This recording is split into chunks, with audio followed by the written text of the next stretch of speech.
Idukki Mankulam വിരിപാറയിൽ bus മറിഞ്ഞ് നിരവധി പേർക്ക് പരിക്കേറ്റു. തമിഴ്നാട്ടിൽ നിന്നെത്തിയ വിനോദസഞ്ചാരികളുമായി ബസ്സാണ് മറിഞ്ഞത്. രക്ഷാപ്രവർത്തനം പുരോഗമിക്കുകയാണ്. ആഷിക്കുണ്ട് വിവരങ്ങൾ നൽകാനായി. ആഷിക്ക്, വലിയൊരു അപകടം തന്നെയാണ് സംഭവിച്ചിരിക്കുന്നത്. ഇപ്പോഴും അവിടെ രക്ഷാപ്രവർത്തനം തുടരുകയാണോ? അജയ്, വലിയ അപകടമാണ് സഞ്ചരിച്ചിരിക്കുന്നത്. തമിഴ്നാട്ട് സ്വദേശികളായിട്ടുള്ള 20 വിനോദസഞ്ചാരികളുള്ള മിനി ബസ്സാണ് പറഞ്ഞത്. 28 മുതിർന്നവരും 8ഓളം കുട്ടികളും ആ വാഹനത്തിൽ ഉണ്ടായിരുന്നു എന്നാണ് നമുക്ക് മനസ്സിലാക്കുന്നത്. എല്ലാവർക്കും തന്നെ പരിക്കേറ്റിട്ടുണ്ട്. സാരമായി പരിക്കേറ്റവർ എത്ര പേരുണ്ട് എന്നുള്ള വിവരങ്ങൾ ലഭിക്കുന്നതേ ഉള്ളൂ. നാട്ടുകാരുടെ നേതൃത്വത്തിലാണ് രക്ഷാപ്രവർത്തനം നടത്തിയത്. ഏതാണ്ട് എല്ലാവരെയും തന്നെ തൊട്ടടുത്തുള്ള അടിമാലി താലൂക്ക് ആശുപത്രിയിലേക്ക് എത്തിച്ചു എന്നാണ് ഈ ഘട്ടത്തിൽ മനസ്സിലാക്കാൻ കഴിയുന്നത്.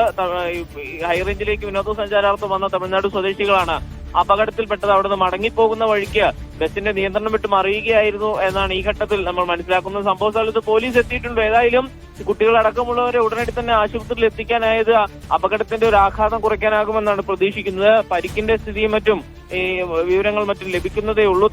അടിമാലി താലൂക്ക് ആശുപത്രിയിലാണ് നിലവിൽ 28 മുതിർന്നവരെ 8 കുട്ടികളെയും പ്രവേശിപ്പിച്ചിട്ടുള്ളത്. അജയ്, ശരി. മുഹമ്മദ് ആഷിഖാണ് വിവരങ്ങൾ നൽകിയത്.